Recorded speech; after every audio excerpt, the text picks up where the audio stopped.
So again, the goal is, we're going to give you the briefs, we're going to separate you into groups. Each group is going to be given a piece of paper and a erasable paper, and you're going to come down with what you think, based on no more information than you've got, what you think you would need to do to that house to fix it. So these are the houses. We've got 5 houses. So we got 6 colored name tags, and we got 5 groups of houses. Gray and green. Everybody's got a gray name tag. Go back in that corner. Take your stuff. You may need your stuff. We're separating out. And since you're already sitting here, we're not going to make you move. Everybody that's got a green name tag, come over here.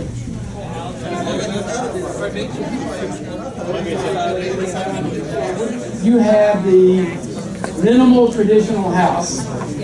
Okay? So what have you decided needs to be done to the minimal traditional house? Everybody? Because we know a little bit about the area, we decided that we would do just a bare minimum in the property. Okay.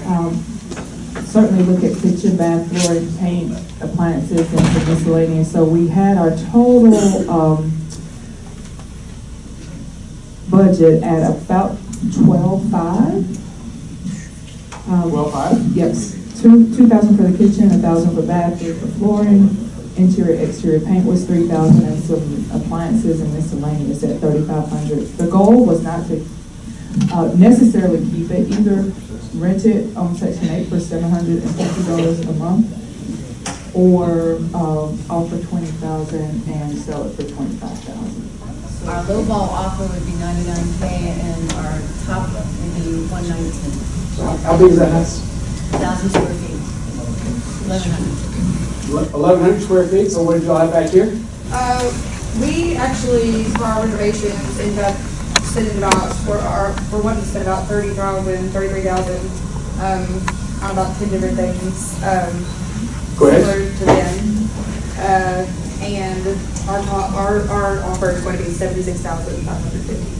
76,000, and you get 35,000 repairs going in. So $111,000 you're going to have in it. So what are you going to sell it for? 144 is our guesstimate number. One of the things we noticed in the briefs was those renovations were done 11 years ago. Yes. And so we basically assumed that all the renovations were done are now 11 years old, and that price point house probably lived in fairly hard. And so we went ahead and had to go in and rip everything out, start over with real renovations, assuming we were keeping nothing that they had 11 years ago. Everybody's looking at those numbers exactly the same. The question gets to be, and this is the point on who's doing the renovations and who's doing the work. So now we come back to the man who makes the decision, and him, Mike. So we have 35,000 in repairs on an 1,100 square foot house, no garage, and we got $10,000 in repairs. We got a $99,000 offer and a $76,000 offer. Who's got the better deal? Yeah, well, but you're not going to get it that cheap, number one. I mean, because right now, in most of the Knoxville market, your list to sell ratios are right at about 100%. Some places it's over 100%, multiple offer situation, and you're not going to get it that cheap. But you got to be careful about spending, $30,000, $40,000 on 1,000 square foot home. You don't want to over improve it for the neighborhood, right? So if you can get it to where they're at with a lot less pain and suffering and walk away with the same amount of profit, right? Right. That just makes more sense to me. Who has the California split for you? We do. Okay, anybody else? Okay, good. You got 2 buyers? Buyer number 1, what did you do? Comps in the area that we kind of looked at were like around 145 range, somewhere in there. So it was $60 per square foot at 1,500 square feet at the asking price, and that's the background on it. You work most of these numbers up, so you want to go ahead with that. I think the bottom line is this one is kind of similar. It's similar to the first one. We feel it's not a good investor property unless you can get it for a lot less than the asking price. And 95 grand is probably going to go pretty quick to a family who wants to move into a 3-bedroom, 1 bath.